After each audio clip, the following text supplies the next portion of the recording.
পুলিশের একসময়ের প্রতাপশালী কর্মকর্তা ডিবি হারুন এখন কোথায়? হাসিনা সরকারের পতনের পর থেকেই কোটি মানুষের প্রশ্ন। কানাঘুষা চলছে, গা ঢাকা দিয়ে দেশেই আছেন তিনি। পুলিশও খুঁজে চলেছে এই পুলিশ কর্মকর্তাকে। কেউ কেউ বলছেন গোয়েন্দা জালেই আছেন ডিবি হারুন। তারিখে সকালে প্রায় 12:15 বাজে অফিসে গেছে, যে আর আসেনি।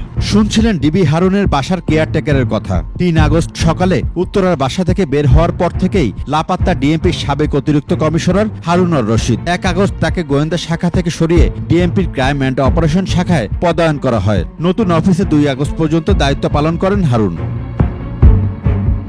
ফোনেও পাওয়া যায়নি ডিবি হারুনকে।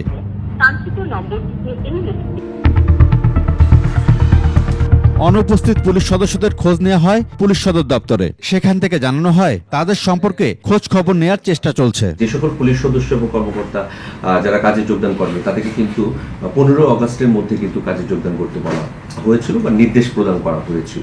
তো এর মধ্যে যে অল্প কয়েকজন পুলিশ সদস্য কর্মকর্তা কাজে যোগদান করেনি, তাদের বিরুদ্ধে সরকারি চাকরি আইন রয়েছে বা আমাদের যে বিধি রয়েছে সেই বিধি মোতাবেক ব্যবস্থা গ্রহণ করা হবে। এরপর খোঁজ নেওয়া হয় ডিএমপি সদর দপ্তরে। সেখানেও এই পুলিশ কর্মকর্তার অবস্থান সম্পর্কে মেলেনি কোনো তথ্য। আলোচিত পুলিশ কর্মকর্তা হারুনুর রশিদ এখনও কর্মস্থলে অনুপস্থিত আছেন, সে বিষয়ে পুলিশ সদর দপ্তরের বক্তব্য পাওয়া গেলেও নিশ্চুপ রয়েছে ডিএমপি সদর দপ্তর।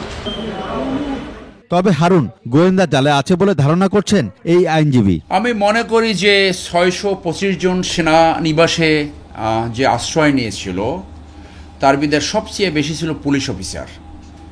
তিনি সেই 625 জনের ভিতরে একজন হয়ে থাকতে পারেন। এইটা ইন্টেলিজেন্সের নেটওয়ার্কে আছে বলে আমি মনে করি।